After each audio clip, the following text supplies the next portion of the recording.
जय श्री सीताराम।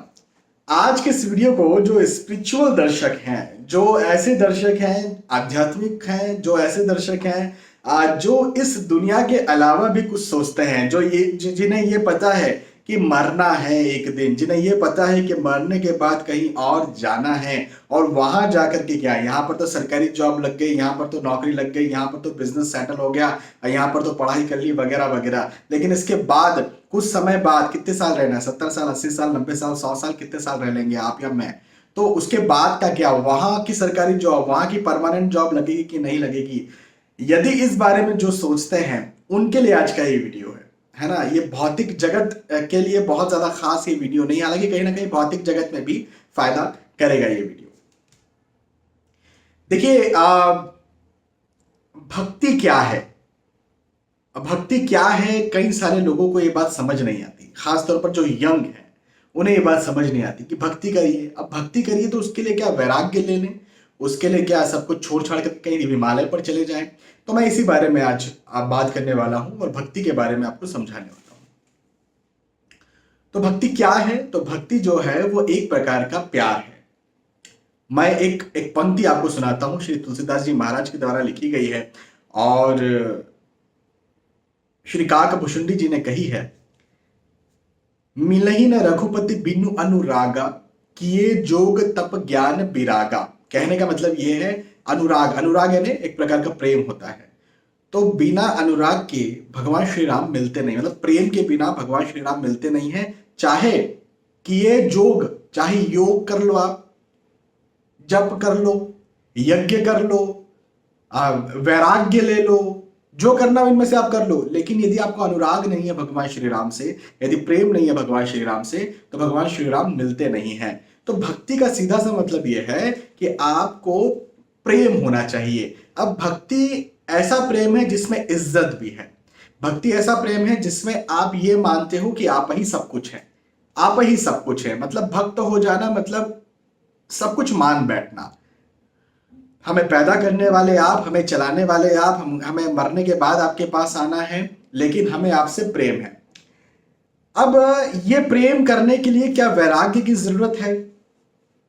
वैराग्य का क्या मतलब समझते हैं सामान्यतः हम ये समझते हैं कि चीजों से दूरी होना, मतलब भौतिक जीवन में, जैसे जैसे मकान, भूमि, गाड़ी, वाहन, मोबाइल, है ना, पति पत्नी, बच्चे, माता पिता, इन सब से दूरी हो जाना। मैं देखो आपको एक बात समझाता हूं। यदि आपको मेरा ये एग्जाम्पल समझ में आए तो बहुत अच्छी बात हो जाएगी कि मान के चले एक लड़के को लड़की से या लड़की को लड़के से प्रेम हो गया, प्यार हो गया। अब प्यार हो गया तो शुरुआत में वो एक दूसरे के लिए किसी चीज को छोड़ते नहीं है। वो घर में खाना भी खाते हैं, घूमते फिरते हैं, अपनी जगह पर जहां घूमना फिरना है, अपने दोस्तों के साथ भी रहते हैं, अपने घर परिवार में भी रहते हैं, मोबाइल भी इस्तेमाल करते हैं, टीवी भी देखते हैं और वगैरह वगैरह सारी चीजें करते हैं, लेकिन प्यार भी करते हैं एक दूसरे से। अब क्या होता है, एक समय आता है शादी करने का। भाई प्यार यदि किया है और सच्चा प्यार यदि किया है तो शादी करने का वक्त आता है। अब यहां पर दो स्थितियां कई बार निर्मित हो जाती है। एक स्थिति ये निर्मित हो जाती है कि भाई लोग खिलाफ हो जाते हैं उस शादी के, है ना, घर वाले खिलाफ हो गए, समाज खिलाफ हो गया, नहीं करने देंगे शादी। तो यदि खिलाफ हो जाते हैं तो अब लड़का और लड़की को चूंकि सच्चा प्रेम रहता है, बहुत ज्यादा एक दूसरे के बिना नहीं रह सकते, मर जाएंगे वाली फीलिंग रहती है, तो वो क्या करते हैं, वो भाग जाते हैं। सामान्य भाषा में हम कह रहे हैं भाग जाते हैं। तो भाग कहां से जाते हैं? भाग उनसे जाते हैं जो उनको रोक रहे हैं। समझिएगा बात को, किनसे भाग रहे हैं? जो उनको रोक रहे हैं। तो घर वाले, माता पिता। अब ये कितना सही है गलत है ये अलग विचारणीय बात हो जाएगी, लेकिन मेरे उदाहरण को बस समझिएगा कि घर वाले जो माता पिता रोक रहे थे, जो समाज वाले रोक रहे थे, है ना, उनसे दूर कहीं चले जाते हैं। और जब दूर चले जाते हैं तो फिर उनको लगता है हाँ अभी हम एक दूसरे के साथ शादी कर सकते हैं, हम एक दूसरे से मिलन कर सकते हैं, है ना। तो यही एक प्रकार का वैराग्य है। अच्छा, जहां पर माता पिता खिलाफ नहीं है, जहां पर समाज खिलाफ नहीं किया, वो भी भाग जाएंगे, वो भी दूर हो जाएंगे। उनको जरूरत ही क्या है? कोई जरूरत नहीं है।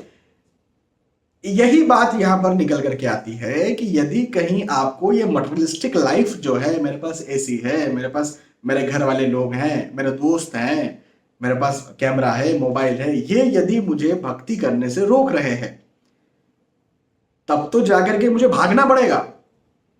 परमात्मा को, श्री राम को पाने के लिए मुझे भागना पड़ेगा कहीं और, इनसे दूर जाना पड़ेगा। और दूर हिमालय, हिमालय इसलिए कहते हैं वहां कुछ नहीं है, वहां क्या मिलेगा पत्थरों के सिवा, बर्फ के सिवा। तो भाग जाओ, कोई नहीं आने वाला वहां पर, बस फिर भक्ति ही भक्ति है ना। लेकिन यदि यही लोग, मेरे घर वाले, मेरे माता पिता कहे, मेरी वाइफ कहे, मेरे बच्चे कहे नहीं नहीं भगवान श्री राम की भक्ति कीजिए, हम भी आपके साथ हैं, हाँ मेरे पास मोबाइल है, उसमें वो मुझे डिस्ट्रैक्ट नहीं कर रहा है भक्ति से, मेरे पास कैमरा है वो डिस्ट्रैक्ट नहीं कर रहा है, मेरा काम मुझे मेरी भक्ति से डिस्ट्रैक्ट नहीं कर रहा, मेरे कोई खिलाफ नहीं हो रहा है, मैं क्यों भागूं, मैं क्यों वैराग्य लूं। आप समझे मेरी बात को, मैं क्या समझाना चाह रहा हूं। तो भक्ति के लिए वैराग्य की जरूरत हमेशा नहीं है, लेकिन हाँ सिचुएशन पर भी डिपेंड करता है। अब ये सिचुएशन भी कौन बनाते हैं, तो ऑब्वियसली भगवान ही बनाते हैं, किस्मत बनाती है। हर किसी की अपनी अलग अलग सिचुएशन है। मैं कहूँ नहीं ऐसा ही है, मैं कहूँ मेरे साथ मेरे माता पिता, मेरे चीजें जब जो हैं वो मुझे सपोर्ट करती हैं भक्ति करने के लिए, तो अब इसका यह मतलब नहीं कि सबके साथ, आपके साथ भी वो सब चीजें सपोर्ट करती हो। तो आपके लिए एक अलग वही वाली बात होगी ना कि लड़का लड़की, भाई मैंने लव मैरिज किया तो मेरे घर वालों ने सपोर्ट किया तो ठीक है, अब ऐसा मतलब ये नहीं कि दूसरा भी लव मैरिज करेगा तो उसको भी सपोर्ट मिलेगा। तो अब ये डिपेंड करता है अलग अलग सिचुएशंस पर कि भाई उसे भागना है इन सब चीजों से दूर या फिर नहीं भागना है। अब वो लड़का लड़की वाला जो प्रेम है वो कब तक, वो नश्वर प्रेम है, फिनिश हो जाएगा कुछ साल बाद, 40 साल 50 साल 60 साल 70 साल, कितने साल साथ में रहेंगे, फिनिश हो जाने वाला है। लेकिन परमात्मा से यदि भक्ति प्राप्त कर ली और उसके लिए यदि भाग भी गए, कहीं रोक रहे हैं लोग और भाग भी गए यदि कहीं, तो इस दुनिया से जाने के बाद तो जो है वो परमात्मा मिलने वाले हैं। हाँ, तो यहाँ पर कॉन्सेप्ट वैराग्य का यही है कि यदि कहीं आपको रोका जा रहा है मटेरियलिस्टिक लाइफ के द्वारा तो भाग जाओ, और यदि नहीं रोका जा रहा है तो भागने की जरूरत क्या है। बहुत सीधी सी बात है। अब कोई इस बात को गलत ठहराते हैं कि माता पिता को छोड़ करके चले गए वगैरह वगैरह वगैरह। देखिए ये भी अलग एक विचारणीय बात है, इस पर भी बहुत डीप स्टडी की जा सकती है ना। लेकिन ठीक है, अब सबके अपने अपने प्रायोरिटीज हैं और सबके अपने अपने अलग अलग लक्ष्य हैं। अब एक बात तो ये हो गई। अब रही बात भक्ति की, तो भक्ति कैसे करना चाहिए, भक्ति कैसे डेवलप हो, है ना भाई। मैंने बता दिया भक्ति एक प्यार है, एक प्रकार का प्यार है जिसमें इज्जत है, जिसमें सब कुछ मानना है, जिसमें चरणों की सेवा है। या कई लोग देखिए भगवान श्री राम, भगवान श्री कृष्ण, कई लोग भगवान श्री कृष्ण को पिता कहते हैं। भाई मेरी जो भक्ति है वो पिता वाली भक्ति के, भाई मैं बच्चा हूँ और परमात्मा श्री राम श्री कृष्ण मेरे पिता है, ये मेरी भक्ति है। लेकिन जरूरी नहीं कि आपकी भी वही भक्ति हो। कोई बाल मुकुंद को खिलाता है ना, उनको कपड़े पहनाता है, ठंड लग जाएगी इनको नहलाओ, तो बच्चे वाली कोई भक्ति करते हैं कि भाई परमात्मा का ये जो रूप है हम इसकी भक्ति करते हैं, है ना। उसको बाल मुकुंद कहते हैं, नाम से पुकारते हैं, बाकायदा बच्चे की तरह पालन पोषण करते हैं। मीरा की अपनी एक भक्ति थी। तो सबकी भक्ति अलग अलग होती है और सबकी भक्ति को मेरा नमन है, मेरा प्रणाम है। लेकिन ये डेवलप कैसी होती है, तो डेवलप होती है साइकोलॉजी, आपके कॉन्शियस और स्पेशली सबकॉन्शियस माइंड से। तो हम जब कहते हैं चैंटिंग, नाम लो, है हरे राम हरे कृष्ण श्री राम श्री कृष्ण, या जो भी आप भगवान को मानते हैं, आप उनका जब बार बार नाम लेते हैं तो कॉन्शियसली सबकॉन्शियसली आपके दिमाग में वो चीज जाती है, वो नाम आपके दिमाग में जाता है। और जब सबकॉन्शियसली और कॉन्शियसली आपके दिमाग में और स्पेशली सबकॉन्शियसली आपके दिमाग में, अवचेतन में आपका नाम आप बार बार बार बार बार बार बार बार जाता है, तो आप उसके आदी हो जाते हैं। हम सब इंसानों की प्रकृति पता है क्या है, जड़त्व प्रकृति है। हम सब एक जगह पर जब रहते हैं तो हमको वैसे ही सुहाने लग जाता है, हमें वैसे ही अच्छा लगने लग जाता है। आप यदि कुछ ऐसे क्षेत्र में है जो थोड़ा गर्म क्षेत्र है, उसकी जलवायु गर्म है, तो अब आपको किसी ऐसी जगह पर हमेशा के लिए भेज दिया जाए जहां बर्फ दिन भर पड़ती रहती है, तो आप बहुत समय तक तो परेशान हो जाएंगे। या बर्फ वाले समय से गर्म जलवायु पे आ जाए तो परेशान। हम लोग जड़त्व वाले लोग हैं ना, हम लोग को चेंजेस सहन नहीं होता है। तो यदि बार बार बार बार बार बार बार बार यदि दिमाग में नाम श्री राम श्री कृष्ण श्री राम श्री कृष्ण लंबे वक्त तक यदि डाला जाता है, तो फिर क्या होता है, तो फिर हम उसके जड़त्व अधीन हो जाते हैं। और जब अधीन हो जाते हैं तो अवचेतन हमारा अधीन हो जाता है, हमारा चेतन अधीन हो जाता है। और जब अधीन हो जाता है तो निसंदेह हम प्यार करने लग जाते हैं। और जब हम उस परिस्थिति से, उस नाम से, उस परमात्मा से प्यार करने लग जाते हैं, तो फिर बिल्कुल हमें पता रहता है कि भाई यही करता धरता है, यही सब कुछ है, तो हम जो है वो उसमें हो जाते हैं। अच्छा, एक और बहुत गुप्त बहुत ज्यादा महत्वपूर्ण बात आपको बता रहा हूं, जो शास्त्र कहते हैं, भक्ति यदि प्राप्त करना हो तो सबसे सबसे सबसे सबसे और सबसे पहली बात और सबसे बड़ी बात है सत्संग। सत्संग मतलब क्या? सत्संग मतलब मैं ये नहीं कह रहा हूँ कि आप बहुत सारे पंडाल लगे हों और कथावाचक हो उनके बीच में जाकर के बैठ जाओ और कथा सुनो, मैं वो भी करिए, आप आपकी इच्छा। मैं सत्संग का मतलब ये कह रहा हूँ कि जो संत हैं, जो सच्चे संत हैं, बहुत सारे अ, ढकोसले करने वाले भी लोग गेरुआ वस्त्र पहन करके आजकल बैठे हुए हैं अनफॉर्चुनेटली। लेकिन जो सच्चे संत हैं, यदि उनकी संगति करें, आप संगति करने की औकात नहीं है तो कम से कम उनके चरणों में बैठें और उनकी बातें सुने, उनकी बातें अब्जॉर्ब करें, है ना? तो ये करना भी भक्ति पैदा करता है। लंबे समय तक यदि सत्संग किया जाए, लंबे वक्त तक यदि सत्संग या संत का संग किया जाए, तो जो है वो भक्ति पैदा होती है। कलयुग में बहुत कम सच्चे संत रह गए, ये अनफॉर्चुनेट है। लेकिन हाँ, मैंने मैंने श्री वृंदावन, श्री मथुरा जी और इधर तरफ मैंने देखा कि बहुत सारे ऐसे संत हैं जो जो सिर्फ श्री कृष्ण भगवान हाँ, वहाँ तो श्री कृष्ण ही कहते हैं, तो भगवान श्री कृष्ण में लगे हुए हैं, उनमें खोए हुए हैं। तो ये सच्चे संत देखना हो तो मैं समझता हूँ कि वैसे और भी जगह हो सकते हैं, बट मैंने जो अधिक तादाद में जो झुंड देखे हैं संतों के, है ना, और परमात्मा के लिए जो पागल हैं उनके झुंड जो देखे हैं, तो मथुरा वृंदावन अब मैंने देखे हैं। तो वहां पर अब भी जाकर के संतों का संग या संतों का सानिध्य किया जा सकता है। अम, मेरा सिंपल से कहना यह है कि कोई एक रास्ता नहीं है कि कोई आपको बताए कि बस इसी प्रकार से चलो। बस एक बात इतनी है कि प्रेम, सच्चा प्रेम होना चाहिए परमात्मा से, प्रभु श्री राम श्री कृष्ण। अच्छा, प्रेम कैसे होगा?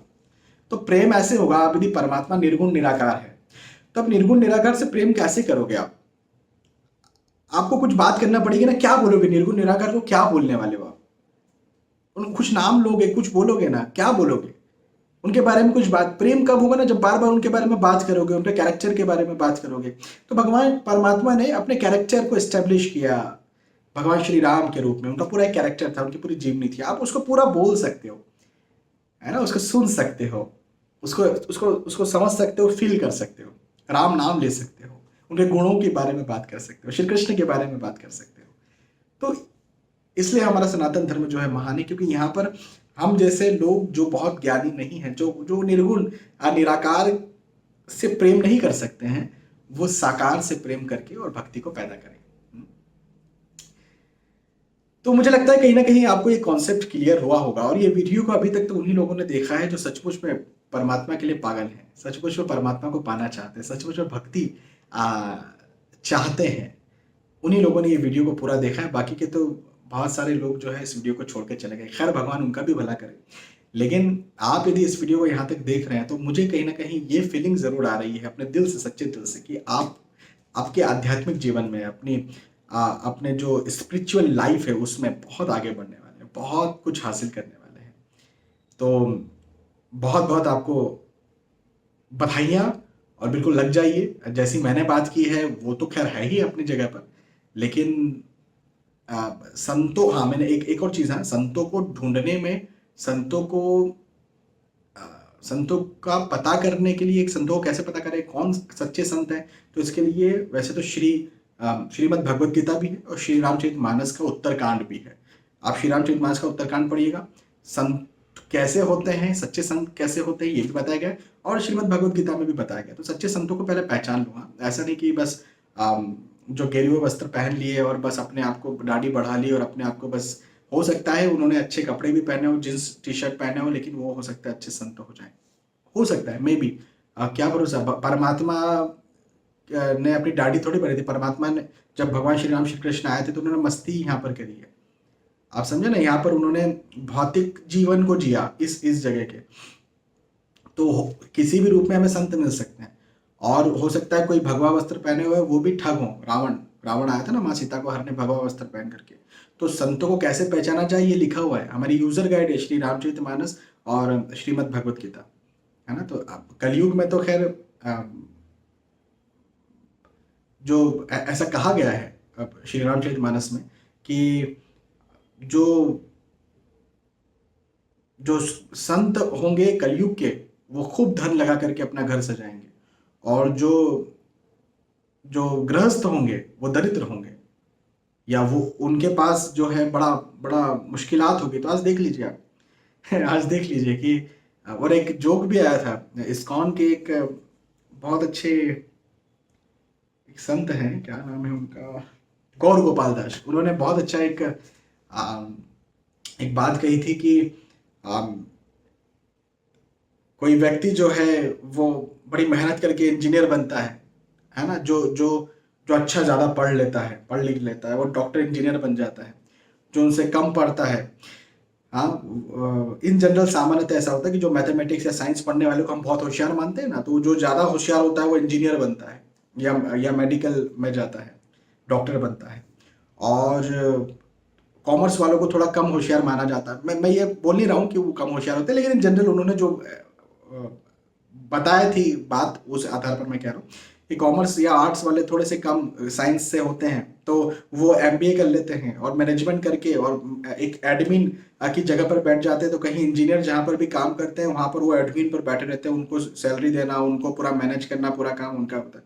फिर उनसे थोड़ा कम जो पढ़ते लिखते हैं, जो 10वीं पढ़े लिखे लोग रहते हैं, वो बोले नेता बन जाते हैं और ये इनके ऊपर जाकर के बैठ जाते हैं। और उनसे भी कम पढ़े लिखे जो रहते हैं, हाँ, वो साधु बन जाते हैं, संत बन जाते हैं, वो उनसे भी ज़्यादा कमाते हैं, उनकी नेता लोग सुनते हैं। तो ये उन्होंने एक जोक दिया था, गौर गोपाल दास इस्कॉन के एक बहुत अच्छे वक्ता भी हैं और वो अच्छे संत भी हैं। तो अनफॉर्चुनेटली कई बार कलयुग में ये चीज़ें जाहिर भी होती हुई नजर आती है कि बहुत सारे खुद को जो संत कहलाते हैं, गेरुआ वस्त्र पहन करके और दूसरों को ठगने का काम करते हैं, वो ऐसी जगह पर बिल्कुल एसी में बैठेंगे, एयर कंडीशन में बैठेंगे, डल्लब के गद्दों पर बैठेंगे और बिल्कुल अपनी अच्छी चीज़ों को सजाएंगे धजाएंगे, अच्छा दिखना चाहिए, मेकअप करेंगे बहुत अच्छी तरह से, बिल्कुल ऐसा टीका लगाएंगे कि मज़ा आ जाएगा आपको उनको देख करके कि वाह वाह वाह, कौन से ब्यूटी पार्लर में या मेन पार्लर में जा करके ये टीका लगा करके आते हैं, अपने आप को इतना अच्छा बिल्कुल कपड़े पहनेंगे। तो शरीर से जिनको बहुत ज़्यादा प्रेम है ना, जो शरीर को सब कुछ समझते हैं, मैं समझता हूँ वो संत तो बिल्कुल भी नहीं है ना? सच्चे संत वो तो बिल्कुल नहीं, जो शरीर को ही सब कुछ समझते हैं, जो आत्मा को ज्यादा जोर देते हैं, आत्मा को पहले रख भाई, शरीर साथ में होगा, शरीर को साथ में रहना पड़ेगा। ये हमारी मजबूरी है, लेकिन जो आत्मा को शरीर से पहले रखते हैं, मैं समझता हूँ वो संत है। तो संतों को इस प्रकार से आप देखिए, समझिए और खोजिए। और नहीं समझ में आता है तो वो किताब श्री रामचरितमानस ग्रंथ, श्रीमद् भगवद गीता ग्रंथ, ये आप पढ़िए, तो आपको सही से संतों के बारे में समझ में आएगा। बहुत बहुत धन्यवाद। ये एक ऐसा टॉपिक है, ये एक ऐसा विषय है जिस पर मैं बिल्कुल घंटों बात कर सकता हूँ, बहुत देर तक और बहुत मज़े के साथ बात कर सकता हूँ, क्योंकि इसके बारे में मैं पढ़ता भी बहुत ज़्यादा हूँ। ज्योतिष से ज़्यादा ज्योतिष शास्त्र अध्यात्म का एक विषय है जिसमें मैं कंसल्टेशन देता हूँ, लेकिन अध्यात्म और ज़्यादा गहरा, अध्यात्म एक समुद्र है ना, एक महासागर है। उस महासागर में ज्योतिष शास्त्र एक सागर है। तो उसी प्रकार से अध्यात्म का ये भी जो एक सब्जेक्ट है, ये बहुत दिलचस्प सब्जेक्ट है, कभी इसको भी पढ़िएगा। श्री रामचरितमानस या श्रीमद् भगवद गीता में यदि आपकी रुचि है तो जरूर से आप इसे पढ़ते भी होंगे और समझते भी होंगे। जो मैं कह रहा हूँ ये समझा भी आपने होगा।